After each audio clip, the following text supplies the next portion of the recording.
So, hello and welcome to Regenerate's first webinar, Roots of Renewal, a holistic look at hormones and hair loss.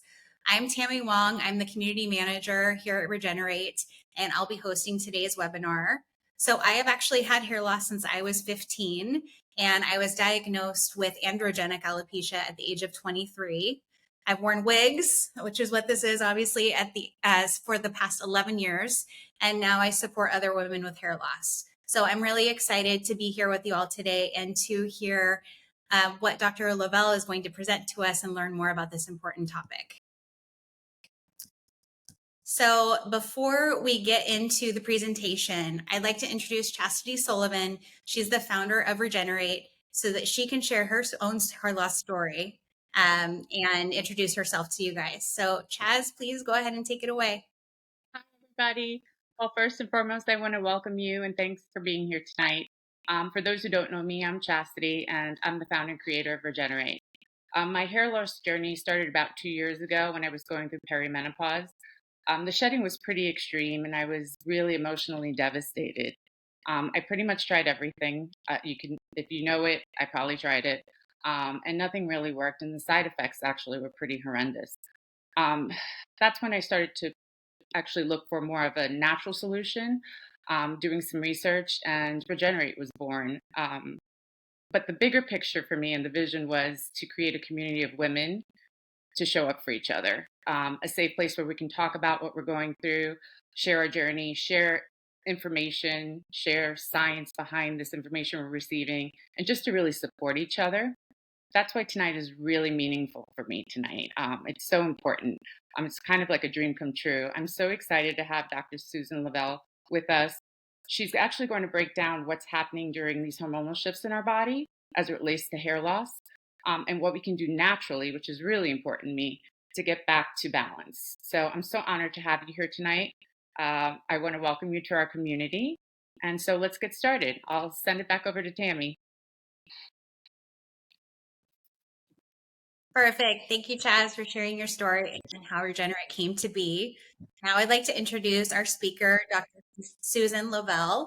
So Dr. Susan Lovelle, speaker, author, and a former plastic surgeon, award-winning plastic surgeon, is the founder of CEO of Balance Performance. Here she blends medical expertise with holistic wellness to enhance the personal and professional performance of busy executives and the teams that they lead. Focused on optimizing energy, reducing stress, and improving hormonal balance, her innovative programs ensure continued business success while protecting personal health and well-being. Dr. Susan covers popular topics that directly affect productivity and well-being, from work-life integration strategies to the significance of self-care. She emphasizes the impact of personalized nutrition, sleep, and hormones on productivity and energy levels, while also offering effective stress reduction techniques to cultivate a more balanced life. Her unique gift is to inspire audiences to prioritize their health and embrace a lifestyle that nourishes them holistically through each of the 1,440 minutes in their day. Dr. Susan has worked with companies such as Cigna, Liberty Mutual, Align Technology, and Vistage, and been featured on The Doctors, the docuseries Exhausted, Lifetime TV, Forbes, and Good Morning Washington. Her book, Thrive, The 5-Week Guide to Mastering Your Energy at Any Age, is available on Amazon. Dr. Lovelle, thank you for joining us today. My goodness, I should have given you the shorter one, but thank you so much. Hey, it's all important. Anyway, thank you. And let me ask you all if you can put in the chat, and I will follow as we're talking, as we're going through. I'll follow the chat and answer anything that's quick that I can answer easily. I'll do it that. Otherwise, as Tami was saying, we'll wait until the end to get into more depth.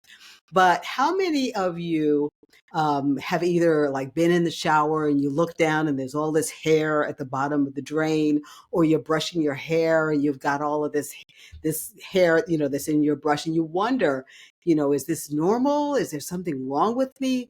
What's going on? Is that anyone here on this talk tonight? Just wondering.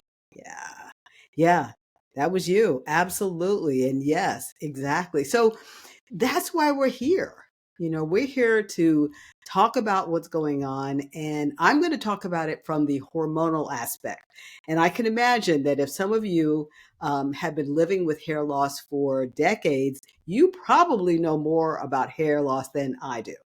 However, I do know the hormones. And so we're going to be talking about those and really making it clear what's going on. Okay. Because every single strand in your hair, of your hair, is telling your hormonal story. And that's something a lot of us don't realize because your hair mirrors every single aspect of your life stage. And those shifts are normal. We know we go through the teenage years, we have the premenopausal where we're having children, then we get into that perimenopausal, menopausal, and then we have the rest of our lives. So women go through some significant shifts, and we're going to be talking about those shifts. And as we're saying, postpartum, perimenopause, and menopause each have their own significant challenge. And what we want to do is really learn how do we restore the balance that was lost when our hormones started shifting to then bring it back to where it was and not force it, but actually bring it back naturally. And this is part of, I have something that's called the L3 method: listen, let go, and live. And listen is probably the most important. Listen to what your body is telling you. And if your hair is falling out or thinning, it's trying to tell you something. So let's start learning about some of those things. You may or may not know that hair grows in cycles. It has 4 main cycles. The first one is called anagen. That's where it's growing, and that can be anywhere from 2 to 7 years. Okay, it's really kind of interesting how long that can be. The next one is catagen, and this is where the hair is starting to transition. So if you notice here, the hair follicle had blood vessels, and so it's actively growing. When it starts to transition, it's no longer attached to that blood vessel. Okay. Telogen is when it starts to rest. And then exogen is a normal fact of hair growth. It's when the hair starts to shed. And it needs to shed because it's got to recycle back to anagen. So our hair goes through these 4 natural phases throughout life. So the problem is if that's natural, if it's natural for our hair to shed, what's happening when it starts to thin? So in anagen, right, as I said, it's usually growing 2 to 7 years, but there are things that can disrupt it. And one of them is low estrogen. We're going to get into the hormones in just a little bit, but low estrogen is one of them. Stress is another, and then inflammation. So if you think about anyone with an autoimmune condition, or if you think about an injury, if you have a long-standing stress or illness, that can cause inflammation. So what happens if your hair's not growing, it comes back slower and gets weaker. The second one is actually not telogen, but we'll talk about telogen next. That's actually the resting phase. And it will rest anywhere from 2 to 3 months before it restarts into anagen. What disrupts it? Stress. Hear that again? Stress is going to be really, really important. Thyroid issues and other hormonal crashes.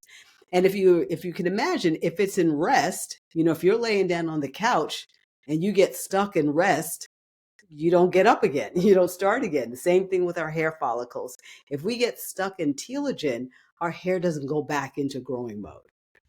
The next one is catagen. This is that transition. Okay. And it's just a brief pause before the hair starts to shed.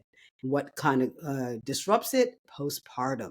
That's going to be very, very important. We'll talk about that a little bit later, but also illness and extreme dieting. So for those of us, who feel it's really important to be rail thin, and I guess I didn't tell my story. I used to be a professional ballet dancer, and yes, you had to be rail thin when you were dancing. And so there were things that I did that affected my hair during that time. And then finally, there's exogen, that shedding phase. And so prolonged stress, so not just like a really quick stress, but prolonged stress will delay those signals. And now is when you start seeing, because it's shedding, right? And it's not growing back. This is when you start seeing that visible thinning. Okay? But the body has signals that will help it, that communicates with those follicles to help them restart growth. And so there are 3 or 4 that we're going to talk about. One is insulin growth factor 1. Don't get too worried about the names of them. This is the growth fuel. So this is going to be having fuel. The hair will start to grow faster. So it will stay in that anagen phase. Remember that anagen is that growth phase, stays there longer. If it stays in the growth phase longer, it'll grow longer. What disrupts it? Stress and when estrogen drops. Then we have VEGF. So this is when the blood vessels start to grow. It's a growth factor specifically for blood vessels. And remember on anagen, we had that little blood vessel at the bottom. So if you got more blood vessels, you have more blood flow, more nutrients get to the hair follicle, the hair grows better. Boom. What disrupts it? Again, stress, poor sleep, inflammation. This one, this is called the Wnt-bcatenin. Don't even worry about the name, but I call this the restart switch. So remember those follicles that were sleeping, they're on the couch just fast asleep. Well, we want to, wake them up again. We're going to give them a little shake and get them growing again. What will slow that down? Low estrogen. Yes, aging, it will do that. And then DHT, which is another hormone we're going to talk about in just a bit. And then finally, human growth factor. So this is going to regulate how are you going in and out of those phases. And postpartum, this is what tends to happen. Also stress. Anybody seeing a pattern here with something that affects our hair? In almost all of them, stress, stress, stress. So number 1, if there's anything that you can do to start reducing stress levels, automatically you're going to help your hair growth. So now there are 5 key hormones that will control hair growth. And let me move this presentation so I can see if you all ask questions, because I didn't see any. Okay. 5 key hormones. The first one is estrogen. A lot of us are really familiar with estrogen. We call that the woman's hormone, although everybody needs it, both men and women. But what it does, it extends that anagen phase, it extends that growth phase, and it maintains the vitality of the follicle. The second one is progesterone. And I say progesterone is the sister to estrogen. The 2 of them work in concert. It's very important for the rest of our body. But as far as hair growth, it has a little different bent on what happens. So it's going to balance DHT, which is kind of like testosterone on steroids. And it's going to prevent the follicle getting smaller and smaller. Like I said, we'll talk about it in a second. Testosterone and DHT, those are the 2 androgens, the male hormones, but we need them as well. What it does for women with hair, it shrinks those follicles. So if you can think about it, they're getting smaller and smaller. They can't grow as big and as lustrous and as long as we would like them to. The thyroid. Who would think that your thyroid affects your hair? Well, it does, because this is controlling your nutrients and getting your cells working properly. And then finally, cortisol. Remember we talked about stress, right? Stress causes increased cortisol, which then causes inflammation, reduces blood flow. Cortisol, we need it. Absolutely, we need it, but we don't need too much of it. And that's what tends to happen when we are stressed. So let's talk about each one of them specifically. Estrogen, the hair protector. How many women noticed that when they were pregnant? How many of you noticed that when you were pregnant, or if you ever were, that your hair got glowing? Your hair was thicker, it was richer, it just grew better, your skin started to grow. Yes, right? Cheryl says, yeah, absolutely. Yes, exactly. And this is why. It's because estrogen is actually supporting it. Okay, it prolongs that anagen. We just talked about it. So it's keeping them growing, but it's also improving the circulation in your scalp. The blood flow is so important to your hair growth. And so if there's something that's going to increase the blood flow, it's going to help your hair work as well. It's also for hydration and collagen. So remember those nutrients we were talking about. Now we've got better blood flow, and it's bringing more of those nutrients that we need to our hair follicle. This estrogen is why our hair looks great when we're pregnant. Now, let's talk about testosterone and DHT. Like I said, this is the male hormones, these are the androgens. And a lot of women tend to think, oh, I don't need testosterone. Well, we absolutely do for many things in our body, including, our libido, our motivation, our get up and go, our muscle strength. We need it. It also helps with our hair. Okay. It supports protein synthesis. And so, your hair grows with protein. Get your hair thick. Okay, I'll look at that one just a second. Contributes to collagen. Remember, we just talked about with estrogen and collagen synthesis. It also helps as well. And it supports circulation and nutrient delivery. So all of the nutrients that we're going to talk about in a little bit that will help hair growth, testosterone and DHT are going to get it there sooner. The problem is too much of a good thing is not a good thing. Okay. So too much testosterone and DHT in a woman can start causing hair loss. Okay. And what the very last thing that it will also do is it helps with that sebaceous gland. So if you think about it, that's what gives your skin that thicker, almost oily complexion, which in a little bit is good, but too much of it gives you acne. So it's the same thing with your hair. A little bit is great. Too much of it can cause issues with hair growth. And I will answer the talk about hair loss after postpartum. Okay, get your hair thick again in menopause. Okay, very good. I'll answer those in just a bit. And progesterone. So remember, progesterone is the kind of the sister to estrogen, which is good. However, with hair, what it's doing is it's balancing DHT. Remember that testosterone on steroids, that androgen, that if we have too much of it, it's going to make our hair start to thin and start to lose it. So progesterone will block the enzyme that turns testosterone into DHT. Okay. So if you're blocking that hormone, you don't make a lot of it, and therefore your follicles don't shrink and you don't have that hair loss. And it keeps that DHT in check. Now, cortisol, the stress saboteur. Remember I said if there was anything that we can do specifically without going to a doctor, without seeing anyone, we can lower our stress levels. So what does it do? One of the fastest ways to flip hair follicles into telogen, that resting phase, where they're just sitting on the couch, not doing anything. And they're not growing, they're just sitting there waiting to fall out. We don't want that, right? It's going to take the nutrients away from the hair. Why is that? So if you think about it,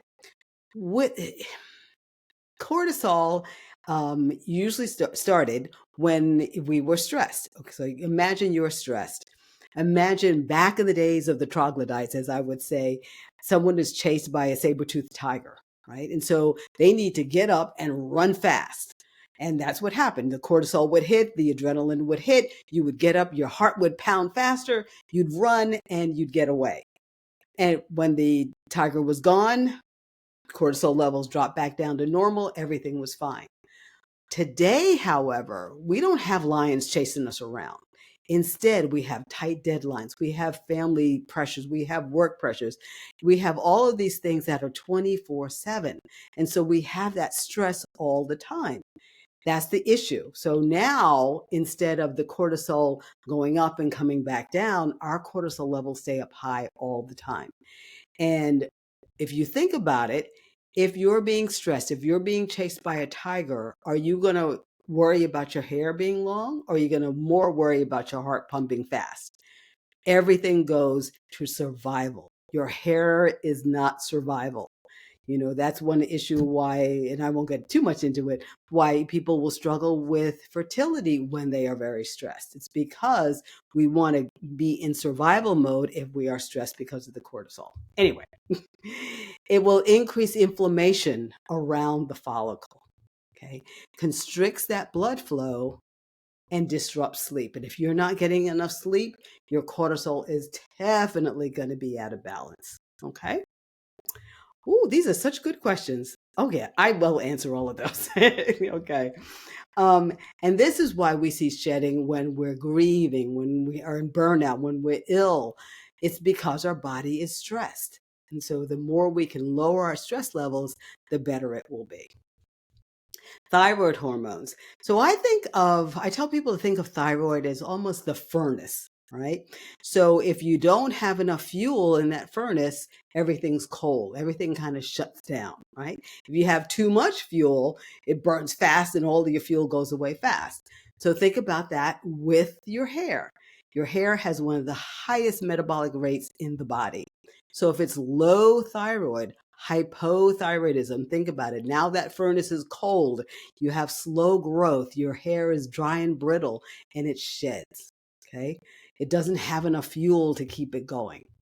If it's high thyroid, hyperthyroidism, now the fuel is like really, really fast. Everything's burning fast. You're going to shred faster. And because it doesn't have time to grow to its full extent, it's going to be fine and fragile. Okay. The thing to know though is it doesn't have to be crazy high or crazy low. You can have what's considered normal thyroid levels and still have issues with hair growth because anything that's even borderline can actually affect your hair growth. Okay. So let's talk about those 3 times when hair does start to shift. The big one that a lot of us talked about. We had all this beautiful hair during pregnancy. We have our beautiful baby now. And what's happening? Boom. A lot of us, our hair just falls out, right? So what this all is all about is our estrogen levels. When our estrogen drops quickly, remember it was up higher because we're supporting our pregnancy with the estrogen. Now we don't have a pregnancy, estrogen levels drop back down to normal, but our hair is like, what? What happened? And it triggers that telogen effluvium where it just really drops out very quickly. Okay. And it just, hair just kind of falls out. The good thing to know is that it is temporary. Usually starts about 3 to 6 months afterwards and lasts sometimes up to a year. But usually if you take care of yourself and take some of the nutrients we'll talk about in just a bit, it will come back. Okay. It is a temporary, although dramatic shedding. The second time, and I think a lot of us here are in that perimenopause, menopause, postmenopause state. So the thing that we need to know now is that the main difference between perimenopause and menopause is estrogen levels. Okay, we talked about estrogen and progesterone. So estrogen in perimenopause is going to go up and down and up and down. It's not a complete, off the cliff drop. It goes up and down, and that's where our hot flashes come from.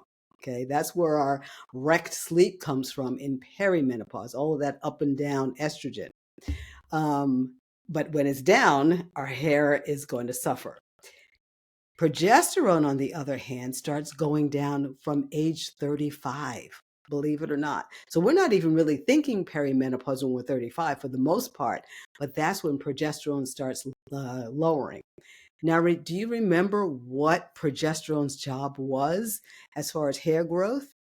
It would lower DHT, okay, that strong androgen that miniaturizes, makes the follicles small, makes them more likely to fall out, okay?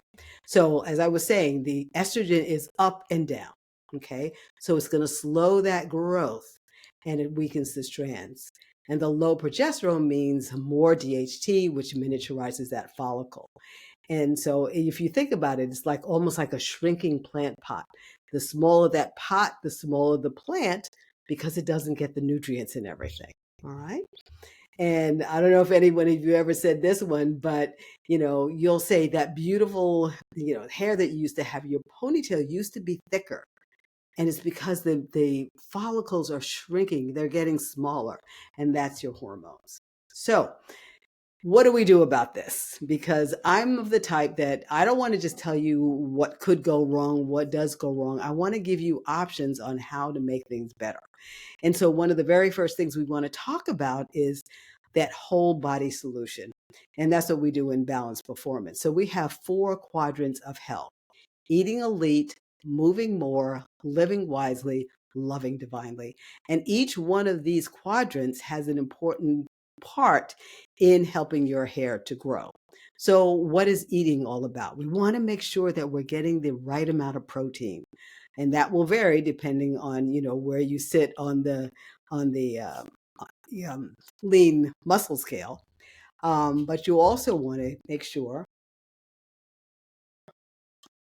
you also want to make sure that you have enough vitamin D, that you have enough omega-3 fatty acids, and you want to make sure that your iron levels are good. So those are the three things that are going to help your hair to grow. And a lot of times women, especially if you're in that premenopause, or if you're menstruating every month, your iron stores may be low. Okay, so you want to make sure that you're looking at iron to make sure. Vitamin D levels, many people in the United States, and maybe, definitely Canada, right? Because you've got even less sun than we do here. Many people are going to be vitamin D deficient. So if you've got those two, low iron, low vitamin D, and low omega-3s, which a lot of us don't take, that's in the fish oils. Unless you're eating a lot of fatty fish, you may be low in that as well. So your hair won't do as well. Those are the things that you want to do as far as eating as is concerned. The next one is moving. And as we start to get older, we tend to, number one, not move as much, period. But two, if we do move, we're thinking more in the sense of let's get out and walk, which is great, but we're not thinking muscle strength. We're not thinking, weightlifting and, tension bands, which is going to be more important as far as a hair growth, as well as how well we move throughout life. Living is our stress levels. We talked about that. Stress levels, decreasing them, not managing them, decreasing our stress levels. And we can talk about that offline. And then it's our sleep, our stress, and our hormones. And we are talking about hormones. And then finally, there's love. And people often say, well, why is love in the middle of this equation? Well, the whole thing is if we need to start with loving ourselves first. Because if we love ourselves, we can have the power to make the changes that we need to make all those other things work better, right? So we want to love ourselves first, then we love those around us, and then love the world. Eat, move, live, love. So there are two different ways of treating generally. We have the pharmaceutical approach, and then we have more of a natural approach. So the pharmaceuticals, and many of us are pretty familiar with that, finasteride, minoxidil, dutasteride. These are the topicals, there are orals as well. But the thing of it though is that they are making the follicle and making hair growth through a chemical interaction, whether it is increasing blood flow as minoxidil does, whether it is changing how much testosterone turns into DHT as finasteride does. It's changing something chemically. The problem though is if you stop using it, the benefits go away. So I think I briefly saw someone was saying, do I have to stay on this for life? Well, if that is the only way that you are treating your hair loss, then yeah, if you want to continue having hair growth. But as we're talking about, there are other options. There are potential side effects, as we probably know, and it's more or less like, you're over fertilizing that plant. The natural way of looking at things, though, we were thinking about essential oils and carrier oils. And now, instead of forcing these changes, we're nourishing the scalp and helping it to signal that now it is balanced again. You're working with your body's own healing capacity. Remember the very first thing that I said? Listen to what your body is telling you, because your body knows exactly what it needs. And it's trying to tell you that, okay? They're sustainable. And eventually what tends to happen is because you're restoring balance, you may be able to go on more of a maintenance as opposed to I always have to do something. Okay. And you're nurturing those roots. We're not outsmarting nature, we're just helping her. So what are the ways that the botanicals can kind of help? Well, for circulation and growth, if you think about it, rosemary, peppermint, eucalyptus, what do those do when you put them on your skin if you're using an essential oil? They're tingling. They actually stimulate growth. Okay, so that microcirculation is going to increase. Two, inflammation and scalp health. Anybody use turmeric? Which is wonderful for inflammation. Tea tree is going to help with that, help and kind of get the um, the microbiome, what we say, back in order. So a lot of us think of the gut microbiome, which is all of the organisms that we have. So whether it's bacteria, viruses that are all there in our gut, we have them everywhere. It's on our skin, and we have a scalp microbiome. So tea tree is going to help reestablish the right microbiome for our scalp. And then finally, we have nourishment and strength. So if you think about it, these are the oils that are going to bring back strength into your hair. The avocado, jojoba, the argan, and castor oil. How many people, this always makes me laugh when I think about this, but how many people, when they were growing up, if you got sick or even if you threatened to get sick, your mom or your grandma would give you a big old tablespoon of castor oil, right? And I don't know about you, it was disgusting, but it helps. It's wonderful. It really is good for your for nourishment and strength. Yes, your mom would give it to you, right? Oh my goodness. It was disgusting. It was so disgusting. And it was like a tablespoon of oil, right? Anyway, but they are rich in the fatty acids that we need, the vitamin E and the biotin precursors. So a lot of us know about biotin. And yes, biotin is important, but it's not the only nutrient we need. We just talked about vitamin D, the omega-3s, all of those things as well. Okay. So remember those growth signals we talked about before. So now let's talk about how these essential oils help. So IGF-1, the growth fuel, rosemary helps support that signal. VEGF, the circulation driver, eucalyptus oil boosts circulation. So does peppermint, as we were just talking about. The other catenins, the restart, waking up those dormant follicles, getting them back off the couch. That was castor oil. Like it or not, it works. And then finally, the human growth factor, the follicles, we want to help them to complete those cycles, and argan oil helps with that one. So there are specific oils that now we know they have a specific job and why they do what they do. Okay. So let's pause and reflect, because I got a lot of wonderful questions here. Which stage of life are you in right now? We're going to open up the chat for all of these. What's your biggest hair challenge? Have you tried essential oils or natural scalp care before? And what would restored hair health mean for you? So just think about those when we get into our questions in just a moment. Because here are my three essential takeaways for you. Number one, you have these hormonal shifts. They're premenopause, well, even teen years, right? Right after delivery, our perimenopause and menopause, our hormones are shifting. Now you see what our hormones are doing, how they support us when they're in balance, and how they can actually start to cause issues and problems when they're not. And so what's the balance? What's the answer, rather? We want to restore balance. There are the natural botanicals that can support the circulation, calm that inflammation, and nourish the scalp. Those are the three biggies, right?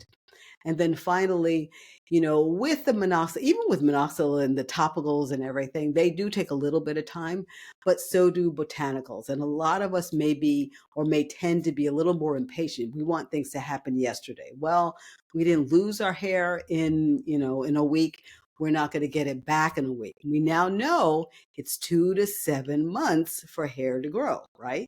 So we need to give ourselves at least that much time to start seeing those responses that we would like, okay?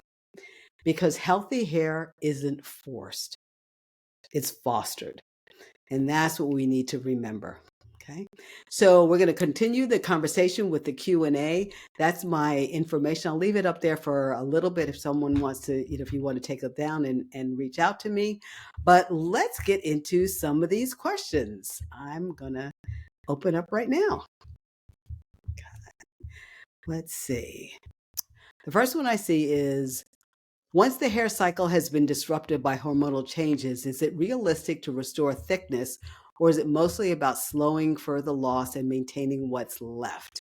Okay, so good question. Excellent question. Yes, absolutely. And if these are some that we got before we even started, so if you have questions that popped up while you were watching, throw them in the chat now as well, and we will answer. Okay, so yes, once the cycle, and now that you see, once the cycle has been disrupted, we can kickstart it again, right? The main, as long as the hair follicle is still viable, still alive. Once it gets into that, where it's just really, really, really thin and has stopped growing, is not going anywhere, what we call a vellus stage. So it's, almost like baby hair. Okay. Once it gets to that point, it may be very, very difficult to get back to that full head of hair that we used to have. However, you can always kickstart it as long as there is some residual hair left. Okay. Well, you know what? It's kicking me down to the end, so I guess I'll work my way from the bottom up. So you can use the botanicals in place of pharmaceuticals. Yes, that is the whole point of letting us talk about this. So in what I do, which is called lifestyle health, what I want to do is be able to show you how to support your body to do what it needs to do. Okay. Like I said, your body knows what it needs. The second part of it is to let go. So let go of whatever isn't serving, whatever isn't helping you to grow and to sustain your health. And then the third is to live your own version of thriving. So if we are letting go of, we just talked about a lot of things that can disrupt our hair growth, right? What was the number one thing that I said over and over and over again can impact your hair growth? Yes, stress. Okay. So if we can reduce stress, absolutely, we can start to help with our hair growth immediately. Okay. Not only is it affecting our hair, but it's going to affect all of our hormones, which then support our hair growth as well. Okay. Let's see what else we've got. So that was that one. Biggest hair challenge. Something went for a while. I color my hair very regularly, every 3 weeks. White hair's growing. Could this routinely be damaging? Yes, unfortunately. And it also depends on what products you're using. So there are some more natural forms of hair coloring, but if you're using the harsh chemicals, then yes, you are damaging them. Okay, unfortunately. Let's see. Let's see. Kind of keeps hitting me down to the bottom. Yes. So ferritin level. So let me explain about this. This is saying that you've heard you should have a ferritin level of at least 100 for hair growth. So the main thing is ferritin is, I describe that. Remember, I talked about iron levels in when I was talking, but your ferritin might be an even better way to determine what your stores are. It's kind of like the boat that carries iron around. So if you don't have enough ferritin, your iron can't get to where it needs to go anyway. So it's a great marker for where it should be. Minimum, it should be around 80.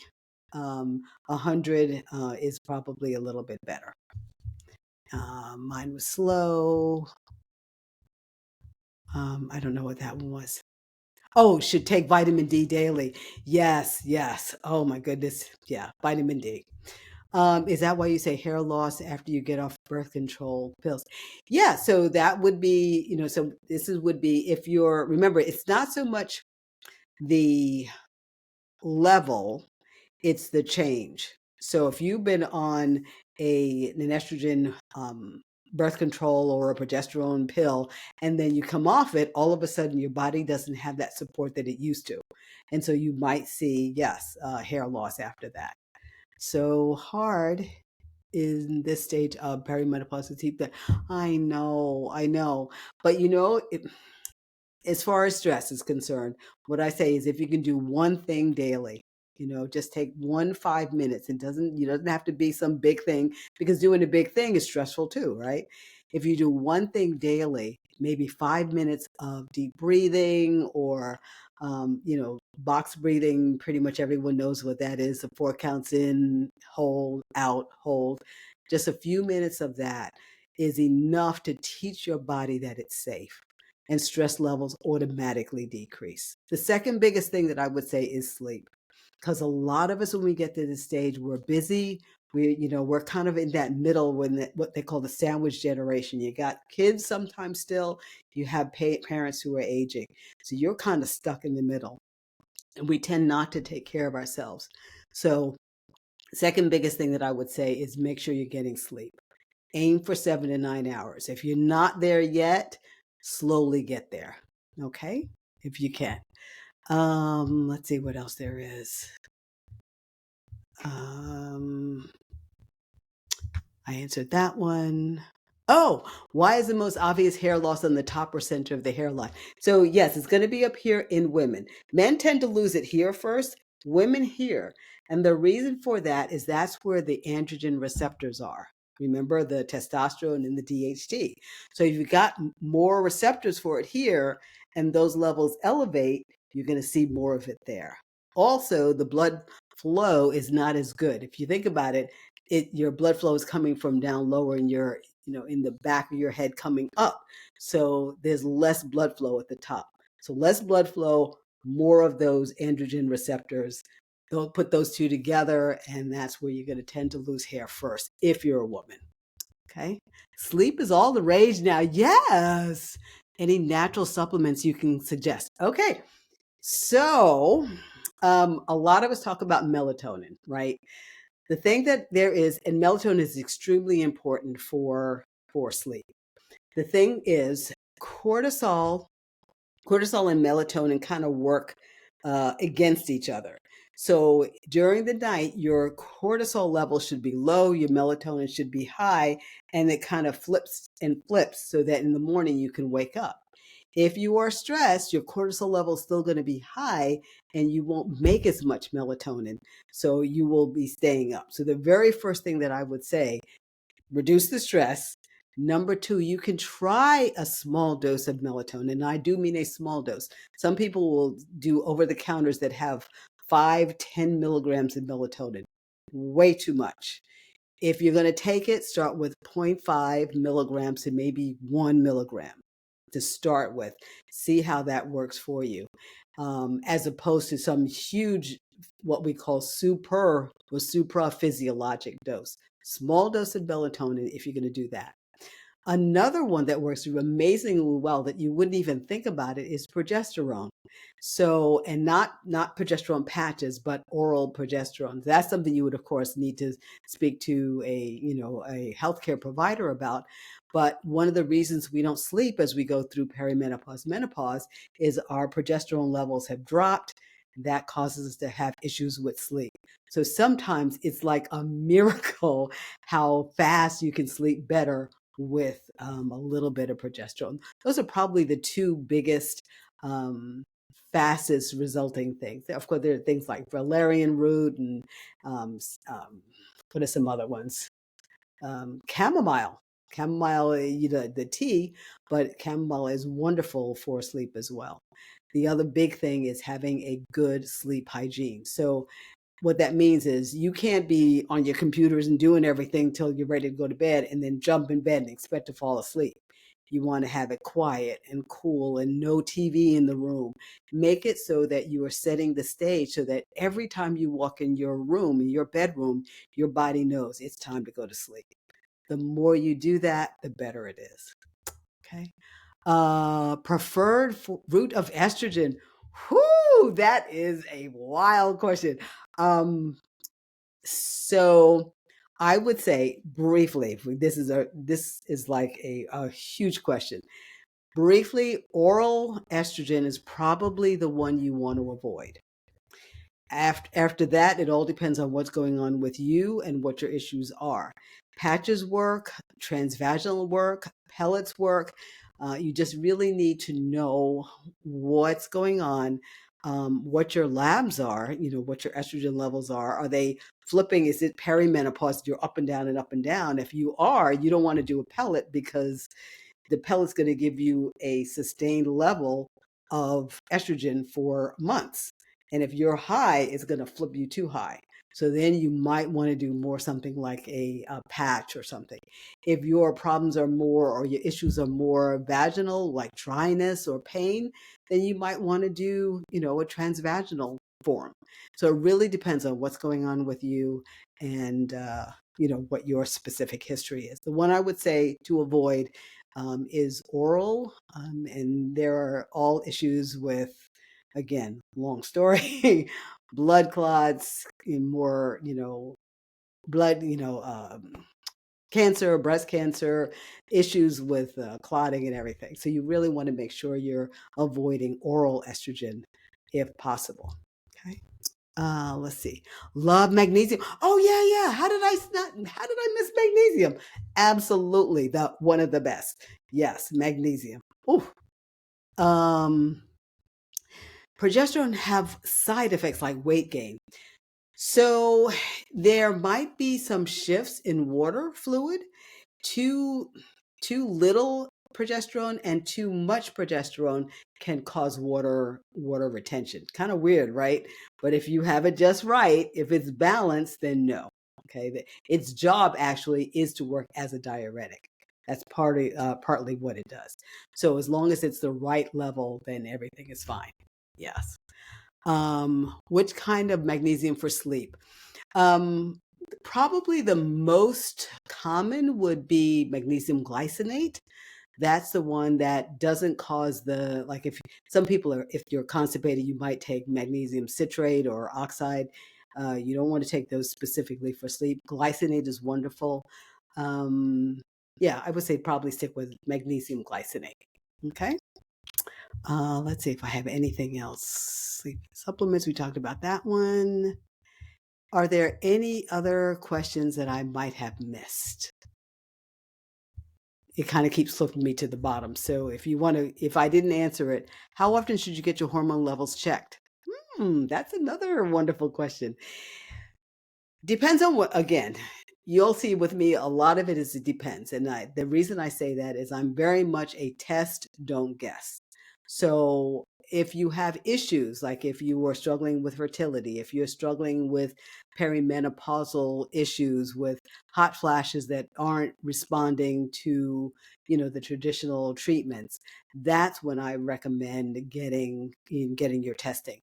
Once you know what it is, if things aren't changing and you haven't, like you're not on hormonal therapy, if nothing else is changing, I would only recommend checking them if something is going on, if something in your symptomatology changes. So it's not like something you have to do every year unless you specifically are on hormonal therapy. And then you might want to check it once you're stabilized.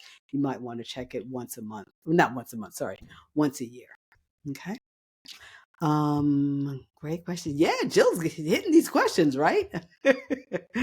Let's see if there's anything. I don't think I see any other questions. Okay. Like I said, if there are any other questions, just you can put them in the chat or send them to Tami and she'll send them off to me as well. Okay. Perfect. Sharing. Thank you so much, Dr. Lovelle. This was awesome and really informative. And I felt like I learned a lot, even though I felt like I knew a lot. I still learned some really good things. So I really appreciate your time. And yeah, if anybody has questions that come up after this, please feel free. You can send them to our Instagram page, our Facebook page. You can go and join Better Mode and put them there, and we will follow up and get those answers for you. But thank you for joining us today. We hope you found this to be informative and helpful. And we're planning to do more of these webinars as time goes on. So we look forward to seeing you for the next one, and have a great evening, everybody. Thank you again, Dr. Lovelle. Bye.